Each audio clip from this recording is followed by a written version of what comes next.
السلام عليكم، صحة فطوركم. جبت لكم اليوم الفخيضات نتاع الدجاج محشيين، محيدين لهم العظم ومحشيين، محشيين بالكفتة والشعرية الصينية. تقدري تعوضيها بالروز مثلا، تقدري تعوضيها باللي حبيتيه. المهم حاجة تحمر الوجه وزوينة. مرحبا بكم في قناتي، قناة نهيلة للمبتدئات. ما تنساوش اللايك والاشتراك وتفعيل الجرس. يلا تنحتاجو رجيلات ديال الدجاج اللي نكون منقيتهم غسلتهم بالملحه والحامض مزيان، ونحيدو لهم العظم، نديزوسيوهم. اللي ما يقدرش يحيد لهم العظم، يحيدو عند الجزار، عند الجزار يطلب يقولوا حيد لي العظم. هو راه ساهل ملي طريقه العمل ديالو يعني راهي سهله. غنخليكم مع كيفاش نحيت الطريقه باش حيدت له العظم. راه ساهل بصح اللي ما يقدرش ملي يبغي يشريهم يقول له حيد لي ليهم العظم. ها هي الطريقه، شوفوها.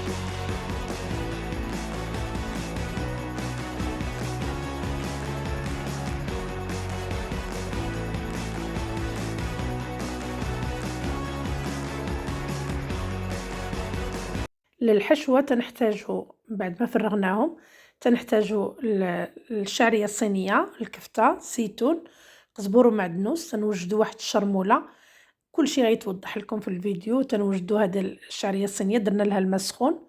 ونحتاجو الخرقوم، سكينجبير والبزار، فلفل الكحل ولا الفلفل الابيض. تنوجدو الشرموله اللي غنطليو بها الدجاج وغندوزو فيها هذيك نزيدوها حتى في العماره في الحشوه. درنا الثومه، قزبور ومعدنوس، سكينجبير، الخرقوم، الفلفل الابيض.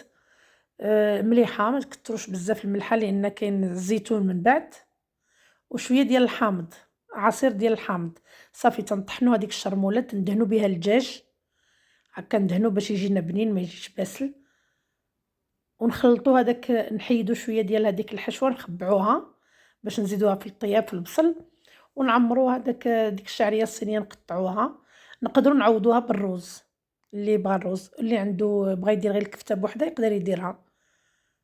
صافي تنعمروهم ونحكموهم بلي كوردون، بهذوك العويدات الصغار. تنشدوهم، نحاولوا ما امكن نجمعوا هذاك الشيء. ما تخافوش منها، راه غير تتبدا الطيب تتجمع، ما تخافوش منها. صافي نسدوهم بهذوك لي كوردون.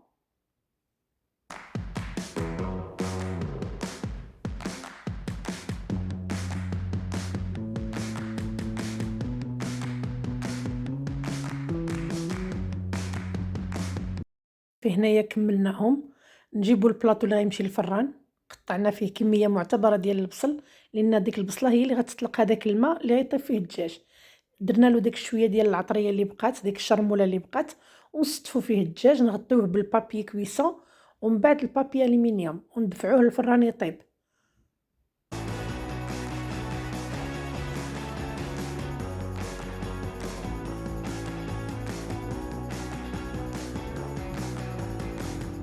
صافي هنايا من بعد ما طابوا نسترجعوا هذيك البصله وهذيك شويه ديال المرقه. راكم شوفوا طابت، ما تحرقات ما حتى حاجه، لان البصله طلقات الماء ديالها.